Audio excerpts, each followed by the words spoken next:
Boa noite, irmãos. Graça e paz. Amém. Vamos orar mais uma vez. Senhor, nós contamos com Tua graça, com a Tua misericórdia sobre nós. Que nada que viermos dizer aqui possa ser de nós mesmos, mas possa vir de Ti e possa retornar para Ti em honra e glória ao Teu nome. Nós cremos que nada do que fazemos aqui tem a ver conosco, mas tem tudo a ver com Cristo, tem tudo a ver contigo, e é para a Tua glória que nós pedimos a Deus que o Senhor nos transforme, que o Senhor fale ao nosso coração, que o Senhor nos dê um tempo especial de reflexão em Tua palavra agora. Por Cristo Jesus, o nosso Senhor, pedimos. Amém. Amém. Ontem à noite nós falamos sobre os prazeres que nós encontramos nesse mundo, falsos prazeres, não é? E vimos que prazer fora do caminho de Deus é loucura. Prazer fora do caminho de Deus é como nós subirmos no alto de um poste ou de um mastro, que é a figura que Salomão usa em Provérbios 23 e que John Bunyan reproduz no seu livro, no capítulo 8. É como você subir no alto do mastro, deitar lá em cima e ficar lá. E encontrar nisso prazer, e como pra gente é uma doideira falar que alguém pode encontrar prazer subir no poste, deitar no poste e falar, aqui tá bom, não é? Nenhuma pessoa em sã consciência faz isso. O que o Salomão quis dizer e o que o John Bunyan nesse pequeno capítulo quis dizer também, quer dizer pra gente, é que aquele que vai atrás do prazer para encontrar nele a sua vida, aquilo que preenche o seu coração, também é louco, né? É insensato, para usar as palavras que são usadas tanto pela Bíblia quanto pelo autor do livro O Peregrino. Então, ontem à noite nós vimos isso. Buscar prazer longe de Deus machuca. Buscar prazer longe de Deus cega. Buscar prazer longe de Deus nos enlouquece e também nos escraviza. Vimos ontem à noite também que aqueles três homens, não é, o simplista, o preguiçoso e o presunçoso, o orgulhoso, não é? Eles estavam escravos daquilo que buscavam. E é óbvio que aquilo de alguma maneira os machucava. Não é natural que alguém sinta prazer ficar deitado durante muito tempo em cima de um poste. Aquilo machuca, aquilo fere. Mas o pecado também é assim. Ele também nos fere, também nos machuca, também nos afasta do caminho de Deus. Mas estranhamente ele nos traz prazer. Estranhamente a gente quer ficar com ele, a gente quer guardá-lo. Não fosse a graça e o presente de Deus de nos dar o seu Espírito Santo, nós não seríamos capazes de perseverar até o fim. É pela misericórdia de Deus que Ele nos dá o seu Espírito Santo, que nos auxilia em nossa perseverança. Porque sem o Espírito de Deus em nossa vida, nós somos como o homem louco, como Jesus Cristo disse, não é? Nos pedirão a alma e nós estaremos correndo atrás de coisas que não tem nada a ver com Deus, com coisas que não edificam, com coisas que não enchem o vazio do nosso coração. Bem, hoje à noite nós analisaremos uma pequena frase de cristão, também no capítulo 8 do livro O Peregrino, onde ele fala sobre o leão que ruge ao redor, não é? Eu vou ler um pequeno trecho aqui do livro, no capítulo 8, no meu livro aqui, que é a edição com notas de estudo e ilustração da editora Fiel, esse daqui que inclusive esteve à venda na livraria da conferência e ontem mesmo já se esgotou, não é? Todos os livros venderam todos. Na página 76 diz assim: cristão, vendo-os a dormir desse jeito, aproximou-se para tentar acordá-los e falou alto: ei, vocês são como homens que dormem no topo de um mastro, pois o mar morto está bem debaixo de vocês, um abismo sem fundo. Acordem, saiam daí, mexam-se, e eu os ajudo a tirar as cadeias. Disse-lhes também: se aquele que anda em derredor, como um leão que ruge, vier por aqui, vocês lhe serão presa fácil. Vocês lhe serão presa fácil.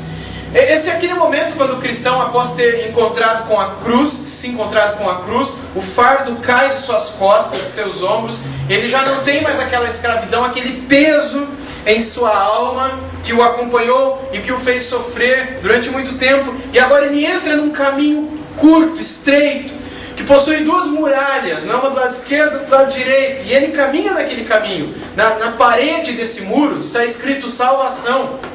E de repente ele encontra alguns pelo caminho, pouco afastados do caminho.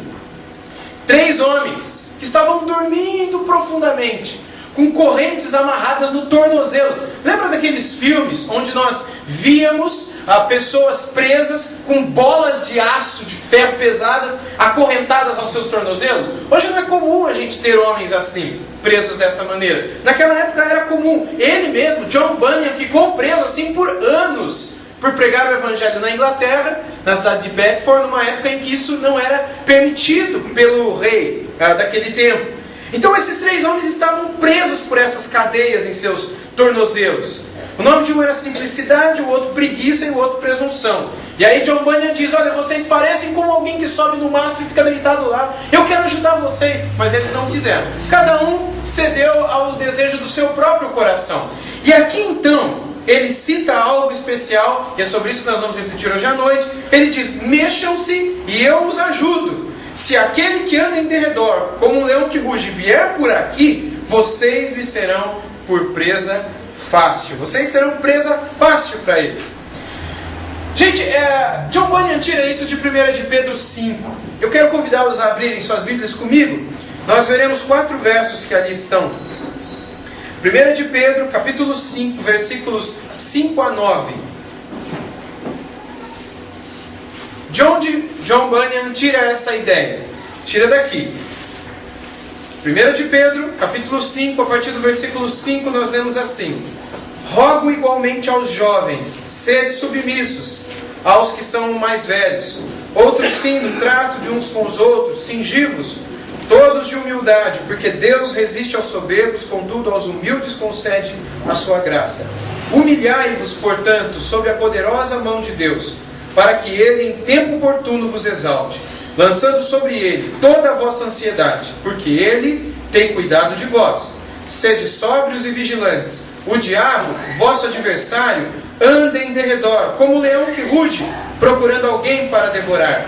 Resisti-lhe firmes na fé, certo de que os sofrimentos iguais aos vossos estão se cumprindo na vossa irmandade espalhada pelo mundo. É daqui então que Bunyan tira essa ideia de que há alguém que nos rodeia, que nos cerca. Vamos pensar nisso. Pedro aqui nos ensina que há um leão. Essa é a figura. Eu não sei se você já teve a oportunidade de ver um leão de perto. A primeira vez que eu vi um leão foi no zoológico de Bauru, lá também no interior do estado de São Paulo, num zoológico que lá tem. O leão morreu há pouco tempo atrás, mas eu não havia visto o leão. Eu estava vendo como é que chama aquele bicho, meu Deus? O camelo. E tinha um camelo lá. O camelo também morreu, porque uma criança jogou um saquinho lá, um plástico, o camelo comeu o saco plástico e morreu engasgado. Triste história do fim do camelo.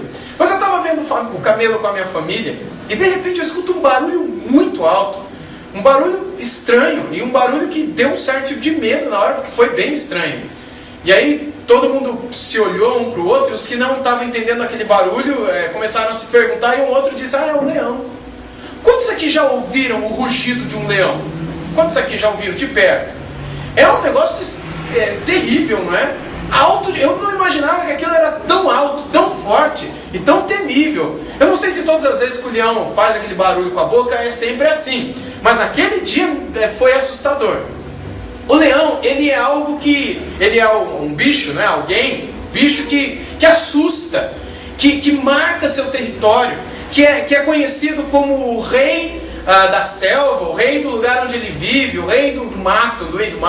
Ele é alguém poderoso, ele é alguém que causa medo, ele é alguém que de certo modo possui poder. E aqui, Pedro, inspirado pelo Espírito Santo de Deus, ilustra a pessoa satânica do diabo como um leão, ou seja, como alguém que tem poder.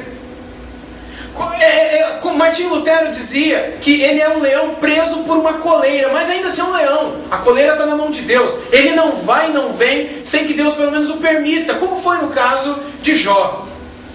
Mas ele é um leão, ele não deixa de ser um leão forte, sedento por sangue, por morte.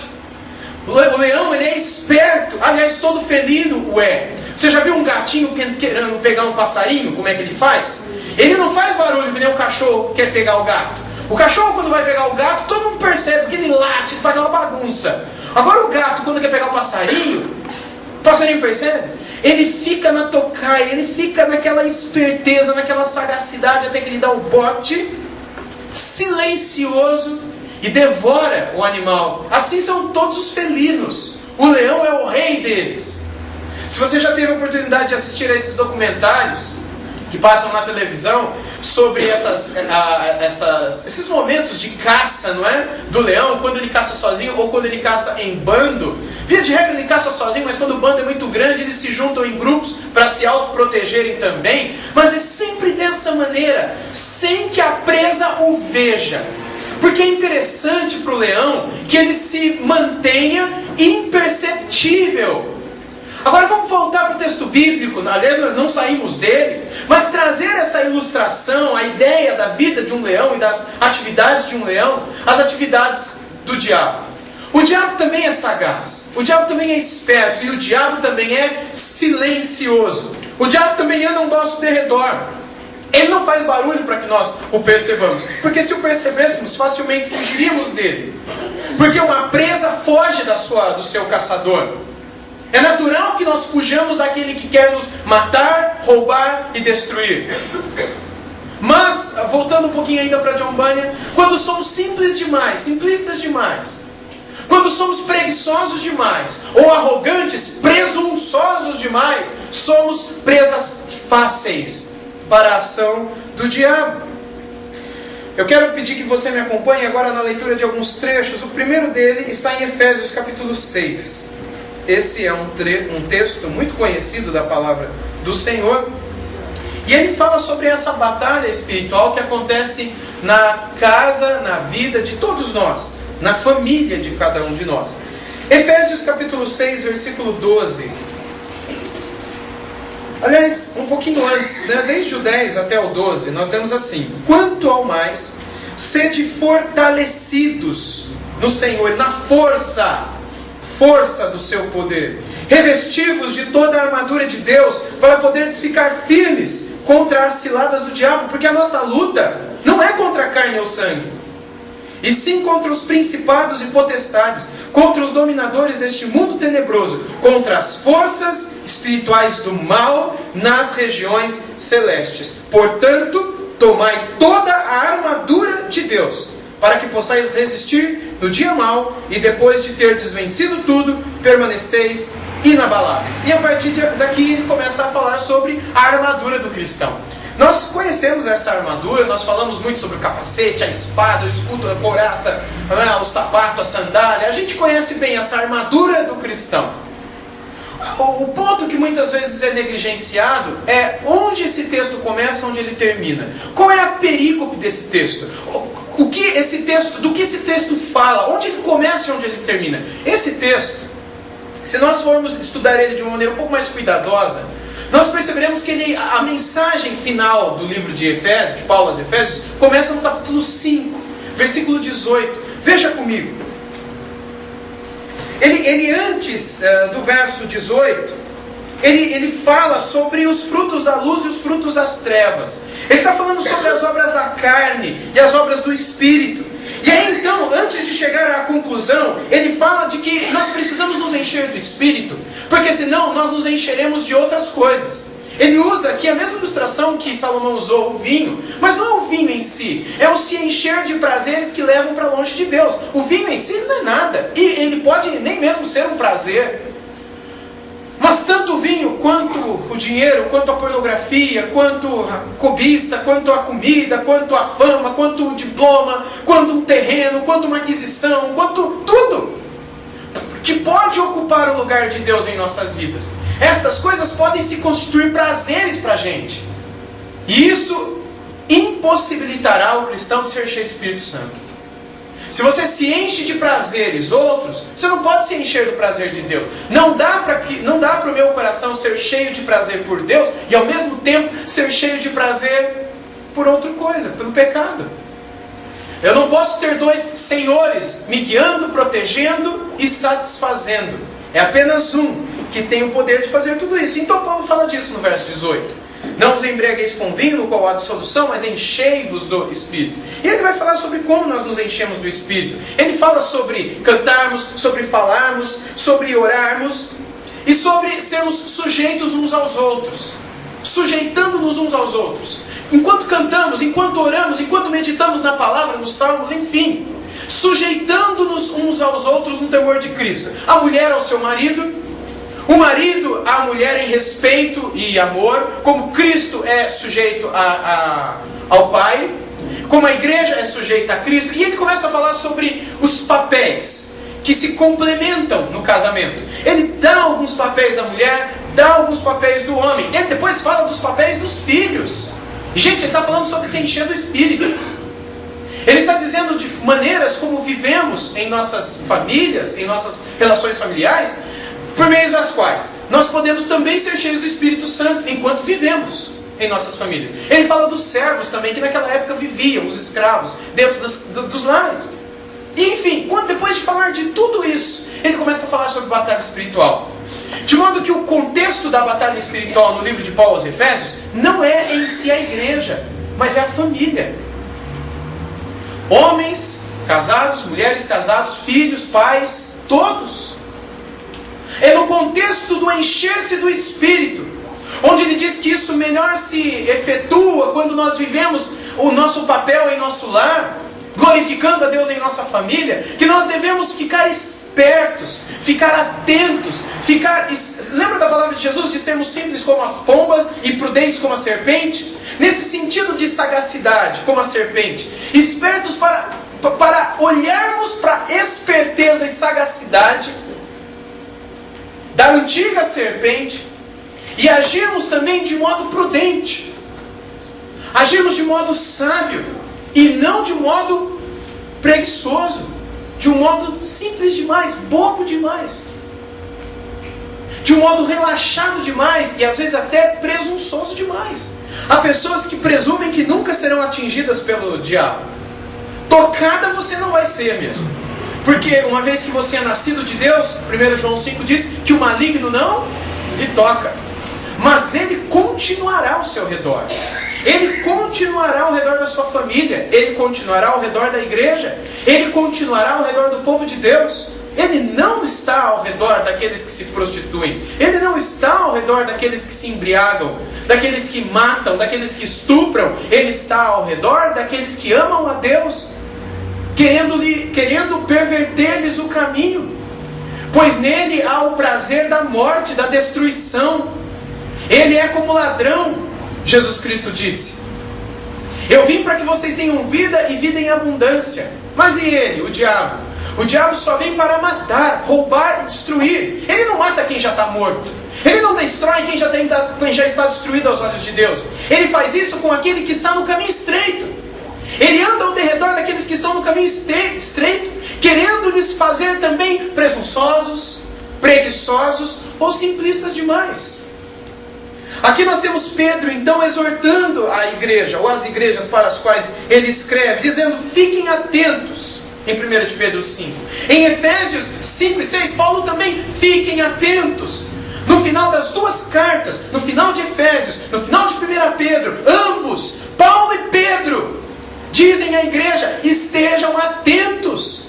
Existe uma força espiritual do mal, existem principados, existem potestades, e eles são como um leão. A gente não está brincando com um gatinho, a gente não está brincando com um passarinho, a gente está brincando com um leão, brigando com um leão, lutando contra ele. Volte agora a sua Bíblia para o Evangelho de Lucas, Evangelho segundo Lucas, no capítulo 22. Lá no Evangelho segundo Lucas, capítulo 22, nós temos a partir do verso 30, as seguintes palavras, aliás 31. Simão, Simão, eis que Satanás vos reclamou para vos peneirar como trigo. Eu, porém, roguei por ti, para que a tua fé não desfaleça. Tu, pois, quando te converteres, fortalece os teus irmãos. Ele, porém, respondeu: Senhor, estou pronto a ir contigo, tanto para a prisão como para a morte. Ou se estava, né? A gente que sabe da história, a gente vê que ele não estava pronto para coisa nenhuma. Mas Jesus lhe disse: afirmo-te, Pedro, que hoje 3 vezes negarás que me conheces, antes que o galo cante. Satanás já estava peneirando Pedro. Satanás pede os discípulos, os apóstolos, para peneirá-los, para prová-los, para afiná-los. Satanás não pede os ímpios.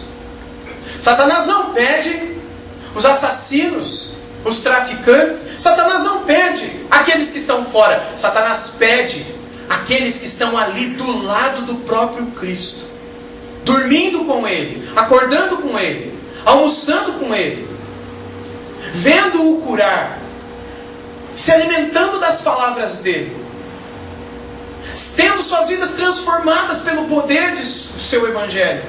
Essas são as pessoas, essas são as vidas a quem Satanás quer peneirar, ceifar, destruir, cegar, enlouquecer, escravizar. Se sairmos do caminho, como John Bunyan muito bem ilustrou no capítulo 8, seremos presas ao leão, presas fáceis. E os pecados, segundo Bunyan, que mais nos tornam suscetíveis ao leão são simplismo, preguiça e presunção. Eu gostaria de meditar mais uma vez simplismo, quando a gente é simples demais. Não tem diabo não. Se gosta de diabo, você não tem que acreditar. Você imagina que a coisa está muito distante de você. Pode acontecer do diabo te blindar de tal maneira que ele faz com que você não perceba a presença dele perto de você.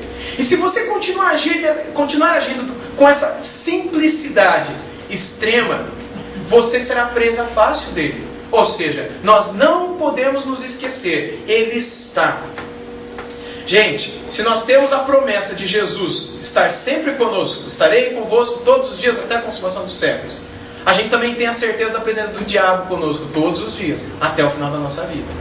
E quem diz isso é a mesma Bíblia. Nós temos Ele conosco, o Senhor dos senhores, o Rei dos reis, aquele em cujas mãos nós estamos, aquele que já é vitorioso, e nele nós já somos mais do que vencedores. Mas a nossa vida não acabou. A grande vitória já está vencida, mas as batalhas não. Nesta grande guerra, nós encontraremos muitas batalhas. A guerra já está vencida. Mas como chegaremos ao final dela? Ele espera que cheguemos em pé, tendo vencido as diversas batalhas que enfrentaremos como igreja, que enfrentaremos como família, como pais, como mães, como filhos, como maridos, como esposas. Enfrentaremos batalhas. E nós não podemos nos esquecer disso. Sabe como uma mulher é simples demais? Quando ela vem e encontra dificuldades com seu marido, problemas com seu marido, e ela acha que o seu problema é só o seu marido. Ou quando o marido, ele insatisfeito com a mulher, já pensa em arrumar outra. Ou a mulher insatisfeita com seu marido, que já não é mais aquele com quem ela casou, mas aquele outro homem que ela conheceu, que fala coisas tão bonitas para ela. Esse é o homem que eu queria ter. Por que Deus não me guardou do meu marido? Aqui está a bênção. Esse é a bênção, não aquilo, né, que eu pensava que ele não era. E aí você ouve, mulher, não é? E você cai nessa sedução. O homem não precisa ouvir muito, o homem precisa ver. O homem vê e cai na sedução. E aí quando está junto, briga, quebra o pau. Quando está junto, acusa, um aponta o dedo para o outro. O defeito seu é esse. Não, o defeito seu é esse. E aí entra as justificações. Não, mas eu sou só assim porque você é assado. Não, mas eu sou só assado porque você fez isso. E aqui, ali, aqui e ali. Paulo, no final de sua epístola aos Efésios, está dizendo: homem, mulher, a luta de vocês não é contra a carne ou sangue. Não sejam simples demais. A vossa luta é contra esses principados e potestades que fazem de tudo para agirem como um leão, que fica escondidinho para que você não o veja. A gente não está aqui querendo colocar a culpa no diabo, meus irmãos. Não sei se os irmãos estão me entendendo. Eu não estou aqui dizendo que tudo é culpa do diabo, não. O meu ponto, que é o ponto de Pedro e o ponto do Bunyan, é: nós não podemos deixar de considerar a constante presença e tocaia e sagacidade de Satanás, querendo nos destruir. A nossa luta não é contra um ou outro. A minha luta não é contra a minha esposa, nem a dela contra mim. filhos contra pais, pais contra filhos. E quantos pais têm encontrado lutas terríveis com seus filhos? Nunca nos esqueçamos da nossa luta, quando nós vivemos essas batalhas espirituais dentro de casa. Essas batalhas espirituais não são nossas conosco mesmo, nossas entre nós, não é? Mas contra esses espíritos imundos, como Jesus sabiamente os chamou. Meus irmãos, continuando, nós devemos nos entristecer e orar sempre por aqueles que ainda estão cegos. Cegos por serem simples demais. Agora, há um outro problema, o problema da preguiça. Aqueles que sabem que o leão está aí. Sabem que o leão está de tocaia. Ele até já viu o diabo lá atrás da moita. Mas o que ele faz? Ele corre? Não, ele continua ali. Ele não foge. Ele continua ali porque ele é um preguiçoso. O simplista, ele não percebe que o diabo está ali. O preguiçoso até percebe. Vocês se lembram da história de José do Egito? Quando José do Egito se sentiu tentado, não é por causa daquela mulher que provavelmente era bonita demais, uma das mulheres mais lindas do mundo, porque ela era esposa do faraó, e o faraó está fora de casa e a mulher passa uma lábia no José e fala: vem aqui, ninguém vai ficar sabendo, só está nós dois aqui. O que José faz? José viu o diabo, o leão atrás da moita. Ele falou: tô fora. Se ele fosse um preguiçoso, ele entraria naquele quarto. Ele entraria naquele quarto e o demônio o devoraria por dentro.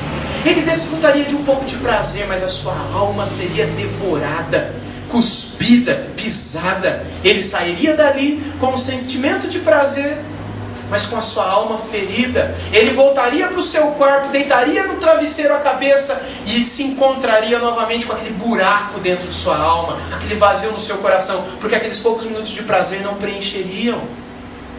Mas José do Egito não era preguiçoso, como aqueles jovens no caminho do peregrino.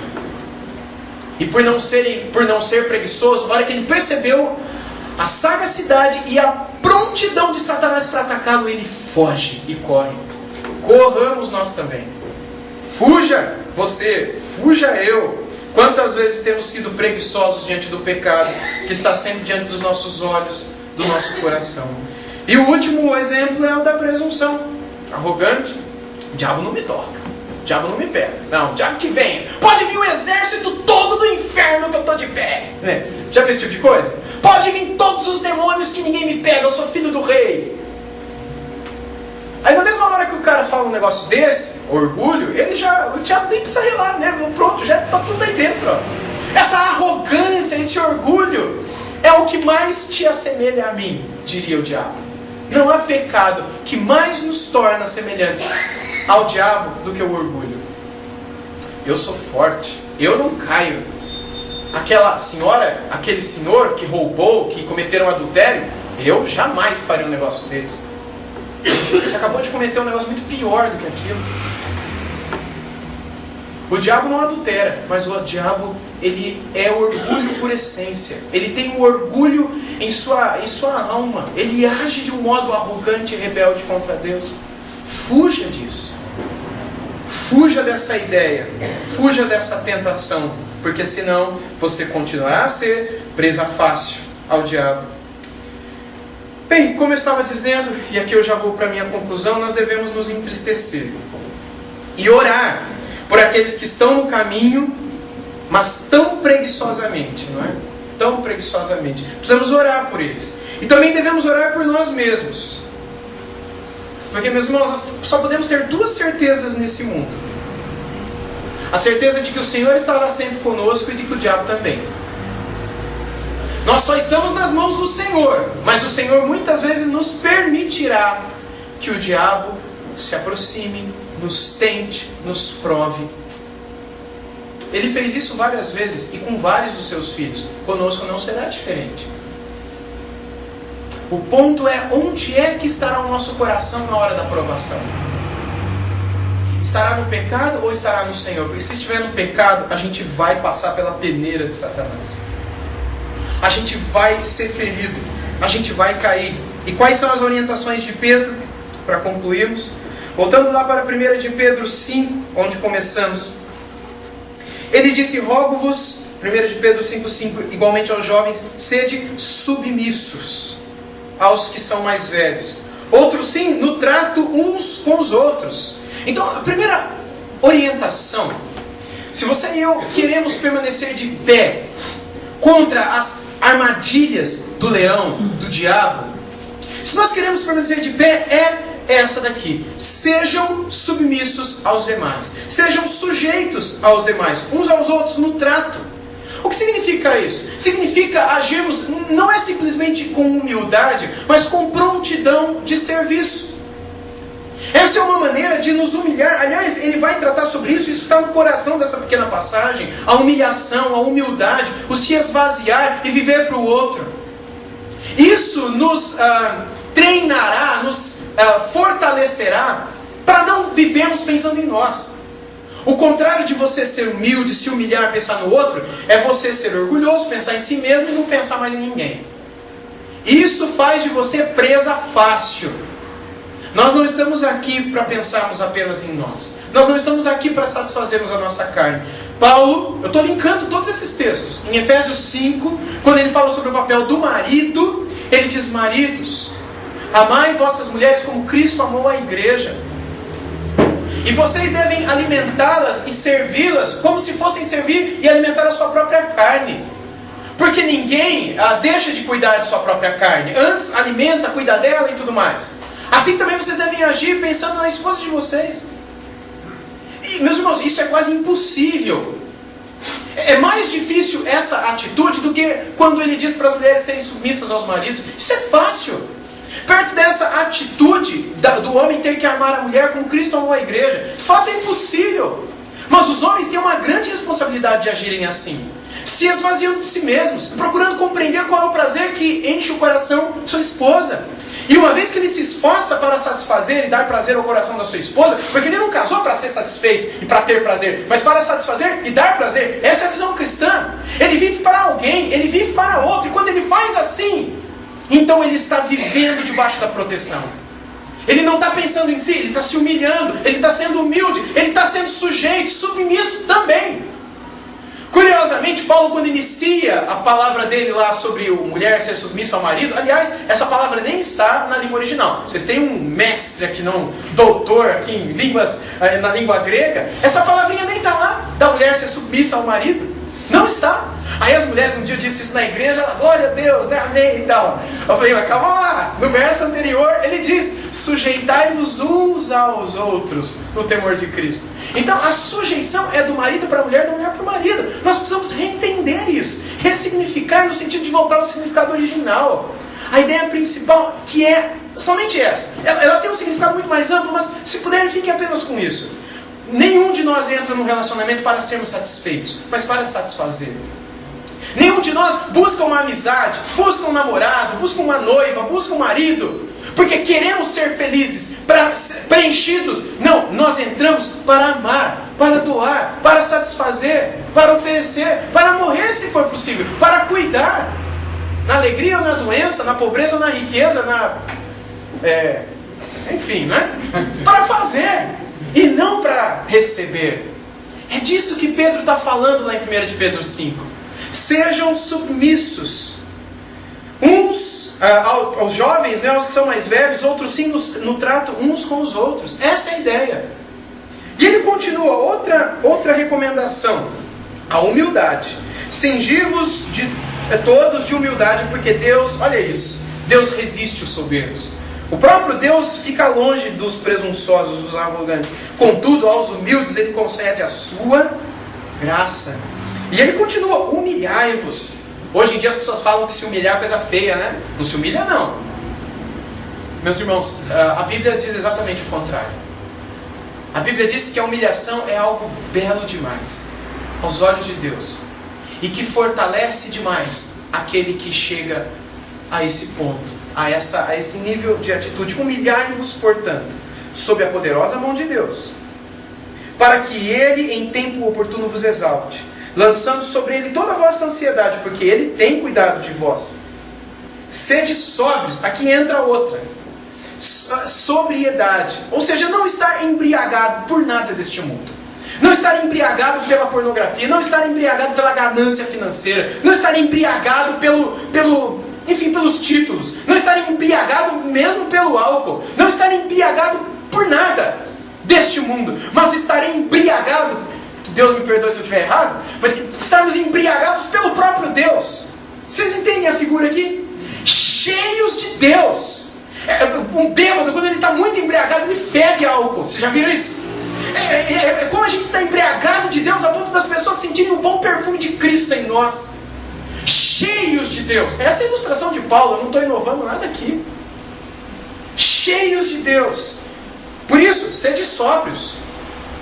Porque se nós não nos enchermos de Deus, nós estaremos embriagados de tudo que não presta. Somente embriagados de Deus seremos capazes de andarmos como sóbrios nesse mundo. Atentos ao devorador, atentos ao inimigo. O diabo, vosso adversário, continua no verso 8, anda em derredor como leão que ruge, procurando alguém para devorar. Nós temos o leão de Judá. Graças a Deus por isso. Mas nós ainda temos um outro leão que é adversário das nossas almas, que está debaixo do senhorio do grande leão, o leão dos leões, o leão de Judá, o nosso Senhor Jesus. Mas ainda assim precisamos estar atentos. E ele diz, concluindo no verso 9, resistirem firmes na fé. Embora nós temos o leão de Judá, nós devemos resistir ao leão do mal, ao leão inimigo das nossas almas, ao diabo. Devemos resistir na fé, certo de que os sofrimentos iguais aos vossos estão se cumprindo na vossa irmandade espalhada pelo mundo. Não são apenas vocês que sofrem batalhas espirituais. Será que outras famílias sofrem como a minha? Será que outros pais sofrem como eu? Será que outras esposas sofrem tanto com o marido? Porque a gente chega na igreja, tá tudo tão bonito. Os maridos são tão maravilhosos. Será que é só o meu? Será que é só a minha esposa que é desse jeito? As outras esposas parecem ser tão maravilhosas na igreja? Meus irmãos, aqui nós agimos com decência, com ordem, com respeito, com consciência. Mas quando nós estamos em nossa intimidade, os hábitos ruins e os pecados de nossa alma se manifestam com mais naturalidade do que num ambiente como esse. Aqui nós resistimos um pouco manifestar aquilo que há em nosso coração. Quando nós estamos debaixo da provação, do fogo da provação lá dentro da nossa casa, o bule começa a ferver, o leite começa a subir, aqui a gente tem mais dificuldade, porque demora pro fogo acender esse leite até que ele derrame. Mas dentro de casa ele derrama muito fácil, ou não derrama?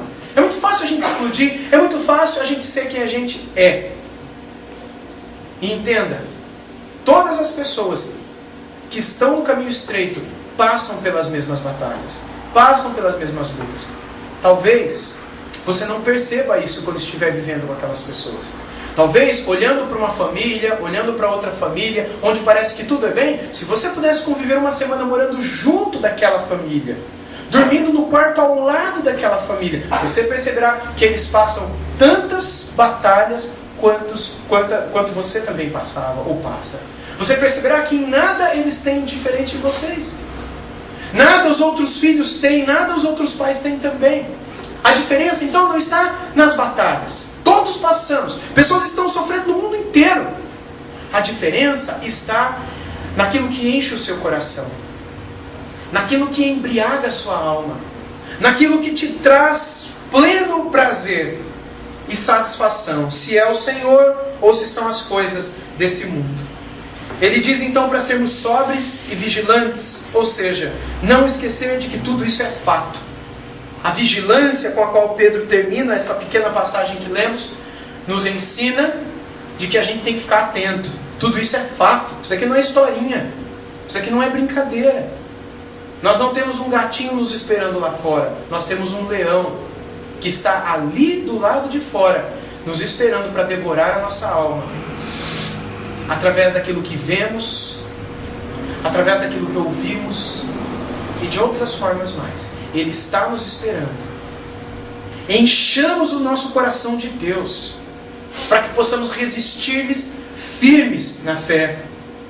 Se assim fizermos, continuaremos firmes, meus irmãos, em nosso caminho estreito, E teremos a certeza de que Ele sempre se manterá afastado de nós. Resistíveis, firmes na fé. Ele se manterá afastado de nós. O leão se manterá afastado de nossas famílias. O demônio se manterá afastado de nossas igrejas. Mas, se continuarmos humildes, humilhando-nos, submissos uns aos outros, sujeitos uns aos outros, vigilantes, sóbrios, cheios de Deus. Que Deus nos guarde, meus irmãos. Eu oro a Deus que guarde a minha vida, que guarde a minha família. E eu convido você a orar, para que Deus também guarde você, a sua família, aqueles a quem você ama. Que Deus nos guarde e, como disse Paulo aos Efésios, nos fortaleça, nos dê forças. A vitória já é nossa, mas as batalhas precisam ser travadas. A grande guerra já está vencida. Cristo já pisou na cabeça da serpente. E de certo modo, Paulo disse aos Coríntios, nós também pisamos e ainda pisaremos. De modo que nós já somos mais do que vencedores por meio daquele que nos amou. Mas, nesta grande guerra que ainda não acabou, nós experimentaremos muitas batalhas. Muitas batalhas serão travadas. Que Deus nos ajude. Que Deus nos fortaleça. Para que nós, a exemplo do cristão, do peregrino, possamos continuar firmes em nosso caminho. E não sejamos como simplista, nem como preguiçoso, nem como presunçoso. Para a glória de Deus e nosso bem. Amém? Vamos orar. Santo Deus, louvado seja o Teu nome, por estares ao nosso lado. Nós vos louvamos pela vossa doce presença ao nosso lado. Cada momento, como cantamos, que passamos junto a vós, junto de vós, é para nós paz, é para nós alegria, é para nós vida, é para nós amparo, é para nós socorro, alento, satisfação, prazer. Mas quando nos distanciamos de vós, Pai, Filho e Espírito Santo, a nossa alma prontamente se apega às criaturas, se apega àquilo que nos tenta, que nos seduz.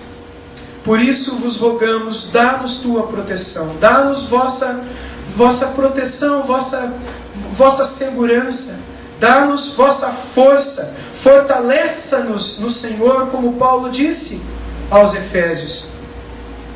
Dá-nos a humildade que em vós encontramos. Dá-nos a sabedoria, dá-nos a prudência, dá-nos, ó Deus, tudo aquilo que precisamos para nos mantermos firmes e inabaláveis no caminho do Senhor. Cientes de que estamos, de que encontraremos lutas, aflições, batalhas, mas obrigado pela vossa presença, pelas vossas promessas, pela vossa palavra, pelo vosso Espírito. Obrigado porque nós temos tudo o que precisamos. Por isso, tão somente vos rogamos, guarda o nosso coração, para que nele não entre nada, absolutamente nada, além do Senhor. Por Cristo Jesus, nosso Senhor, clamamos. Amém.